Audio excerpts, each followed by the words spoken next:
¿Y si te dijera que los aztecas iban a la guerra sin metal y aún así sobrevivían a espadazos de acero? Imagínate enfrentarte a soldados con armaduras de hierro y tú, con algodón. Mito, locura o genialidad. Hoy vas a descubrir por qué los guerreros águila y jaguar no necesitaban hierro para protegerse y cómo lo lograron. Los aztecas, o mejor dicho, los mexicas, fueron una de las civilizaciones más poderosas y sofisticadas del continente americano antes de la llegada de los españoles. Su ejército era temido, organizado y profundamente simbólico. Pero hay una pregunta que muchos todavía se hacen. ¿Qué tan resistentes eran las armaduras aztecas? Y, sobre todo, ¿realmente podían proteger a un guerrero frente a armas de hierro y acero? Para responder eso, tenemos que entender cómo era un guerrero mexica. No todos llevaban armadura. En realidad, solo los guerreros con experiencia, los más valientes y con mayor prestigio, podían usar las mejores protecciones. Y no eran de metal. Eran de algodón. Sí, algodón. Pero no como el de una camiseta moderna. Estamos hablando de una armadura llamada Ixcawipilli. Se trataba de varias capas de algodón densamente apretado, cosidas con precisión y endurecidas hasta alcanzar varios centímetros de grosor. Lo suficiente como para detener no solo flechas, sino también lanzas, proyectiles e incluso ciertos cortes de espada. En condiciones reales, el Ixcawipilli podía absorber el impacto de una macuahuitl, esa famosa arma de madera con filos de obsidiana, sin que el filo penetrara la carne.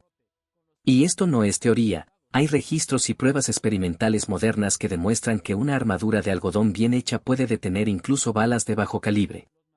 Claro, no era indestructible. Si te daban un golpe muy fuerte, el impacto podía romperte un hueso o dejarte sin aliento, pero no necesariamente te mataba. Y eso, en el campo de batalla, podía marcar la diferencia entre la vida y la muerte. Además del Ixcawipilli, los guerreros más experimentados, como los guerreros jaguar o águila, usaban cascos decorativos que representaban a sus órdenes militares. Algunos estaban hechos de madera dura, otros forrados con pieles de animales, y todos tenían un simbolismo muy fuerte. No eran solo protección, eran una forma de decir quién eras, y qué tan peligroso podía ser. Aquí es donde viene una comparación interesante. Cuando los españoles llegaron, venían con corazas de metal, cascos de acero y espadas largas. Y sí, en un choque directo, el acero podía cortar más profundamente que la obsidiana. Pero los mexicas tenían algo que los europeos no esperaban: ligereza y movilidad. Las armaduras de algodón permitían a los guerreros moverse más rápido, correr más lejos y resistir el calor del altiplano mexicano, donde una armadura metálica se convertía en una trampa de calor. Y hay más, los conquistadores, al ver lo bien que funcionaban estas armaduras, empezaron a usarlas. Así es. Existen crónicas españolas que mencionan cómo varios soldados dejaron de lado parte de sus propias armaduras europeas, para ponerse Ixcawipilli azteca. Decían que era más cómoda, más fresca, y en muchos casos igual de efectiva. Ahora, imagina lo que eso significa: los supuestos conquistadores superiores adaptando la tecnología del pueblo al que querían dominar. ¿No te suena irónico? Pero hay otra capa en esta historia. Porque aunque estas armaduras eran efectivas, también reflejan algo más profundo: el enfoque mexica sobre la guerra. Para los mexicas, la batalla no era solo destrucción. Era un ritual. Una forma de obtener prisioneros, de probarse a uno mismo y de ascender en la sociedad. Por eso, su armamento y protección no eran necesariamente diseñados para matar masivamente, sino para el combate cuerpo a cuerpo, el enfrentamiento directo y la captura. Y es aquí donde muchos malinterpretan la historia. Pensamos que por no usar hierro, los mexicas eran menos avanzados.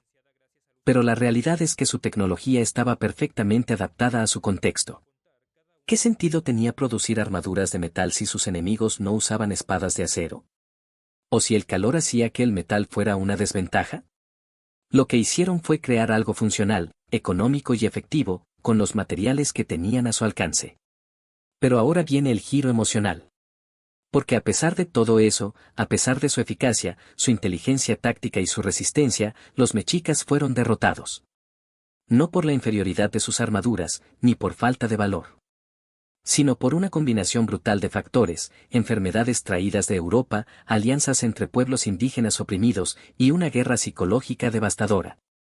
Imagina ser un guerrero mexica, haber luchado toda tu vida, ascendido en el campo de batalla, sobrevivido a decenas de combates, solo para ver cómo tu mundo se desmorona en cuestión de años.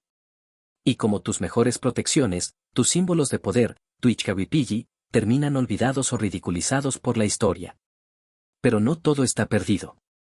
En los últimos años, arqueólogos e historiadores han empezado a revalorar estas tecnologías. Se han hecho pruebas con réplicas exactas de armaduras aztecas y los resultados son impresionantes. En algunos experimentos, se ha demostrado que el Ixcawipilli puede detener una flecha lanzada con fuerza equivalente a un disparo de ballesta. En otros, se ha usado contra machetes modernos y ha resistido sorprendentemente bien. Y entonces volvemos a la pregunta que te lancé al inicio. ¿Qué tan resistentes eran las armaduras aztecas? Quizá no eran de hierro. Pero eran el reflejo de una civilización que entendía su entorno, su propósito y su guerra. Y eso, en muchos sentidos, las hacía más resistentes de lo que pensamos. Pero claro, eso no es todo. Aún falta una parte importante de esta historia. Porque aunque hoy sabemos que el Ixcawipilli era eficaz, hay una teoría que sugiere algo aún más impresionante, que esa armadura, hecha solo de algodón, pudo haber salvado vidas incluso durante los primeros encuentros con armas de fuego. ¿Cómo es posible? ¿Realmente una prenda de algodón podía detener una bala? Eso, te lo cuento más adelante. Así que ya sabemos que el Ixcawipilli, esa armadura de algodón endurecido usada por los guerreros aztecas, era más resistente de lo que muchos imaginaban. Pero ahora viene la parte que suena casi increíble. ¿De verdad podía resistir incluso a armas de fuego? Pues, sí. O al menos, en ciertos casos. Durante los primeros enfrentamientos entre mexicas y soldados españoles, hay registros de que los disparos de arcabuces, esas armas de pólvora primitivas, no siempre atravesaban el Ixcawipilli. Es cierto que las armas de fuego del siglo XVI no eran tan potentes como las actuales, pero aún así, hablamos de proyectiles de plomo capaces de atravesar carne y hueso. Entonces, ¿cómo lo hacía? La respuesta está en la densidad del algodón y en cómo se distribuía la energía del impacto. El Ixcawipilli no bloqueaba la bala como una armadura moderna, pero sí la absorbía y desaceleraba lo suficiente como para evitar una herida letal en algunos casos. Eso, sumado al grosor, a veces de hasta 2 dedos, lo convertía en una protección sorprendente. Es más, incluso cronistas españoles, como Bernal Díaz del Castillo, describen cómo algunos indígenas aliados y españoles empezaron a usar estas armaduras por su ligereza, frescura y resistencia. Un soldado español describió que prefería el Ixcawipilli porque el hierro se calentaba con el sol y lo hacía insoportable. Y en batalla, eso puede costarte la vida.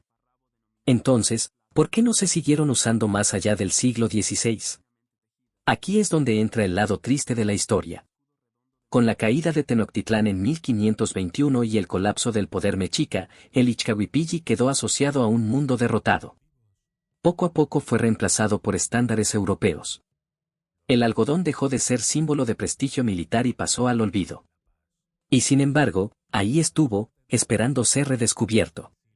Hoy, investigadores y artesanos han replicado estas armaduras con técnicas tradicionales y los resultados siguen sorprendiendo. Museos en México y Estados Unidos han probado versiones modernas con armas blancas, flechas y herramientas de impacto. En casi todos los casos, el Ixcawipilli resiste mucho más de lo que esperarías de una prenda hecha a mano, con fibras naturales. Pero claro, todo esto nos lleva de vuelta a una pregunta clave. ¿Por qué no nos enseñan esto en la escuela? ¿Por qué la imagen más común del guerrero azteca es la de alguien medio desnudo, con plumas y una lanza, cuando en realidad tenían tecnología textil avanzada? ¿Estrategia militar compleja y armaduras que incluso los conquistadores copiaban? La respuesta es incómoda. Durante siglos, se nos enseñó la historia desde una visión eurocentrista. Una historia que decía que el metal era superior, que lo indígena era primitivo, que los aztecas perdieron porque eran inferiores. Pero si miras los hechos reales, no encajan. No fueron derrotados por falta de tecnología. Fueron superados por la traición de antiguos aliados, por virus invisibles y por una guerra total que buscaba borrar su mundo. Y sin embargo, su legado sobrevivió. En códices, en crónicas, en huesos enterrados, y en piezas de algodón que, contra todo pronóstico, desafiaban el acero. Ahora, piensa en esto. ¿Y si la historia de las armaduras aztecas no fuera solo sobre defensa física, sino también sobre resistencia cultural? ¿Y si el verdadero poder del Ixcahuipilli fuera que, siglos después, sigue demostrando que hubo un momento en que el conocimiento indígena podía competir, de tú a tú, con el europeo? Tal vez esa es la verdadera respuesta a la pregunta que abrimos al principio. ¿Qué tan resistentes eran las armaduras aztecas? Lo suficiente como para hacer dudar al acero. Lo bastante fuertes como para proteger una civilización entera. Y tan poderosas, que hoy, aún nos obligan a repensar todo lo que creíamos saber sobre el pasado. Pero claro, ahora la pregunta te la dejo a ti. ¿Crees que una civilización sin metal pudo haber vencido, si la historia hubiera sido distinta?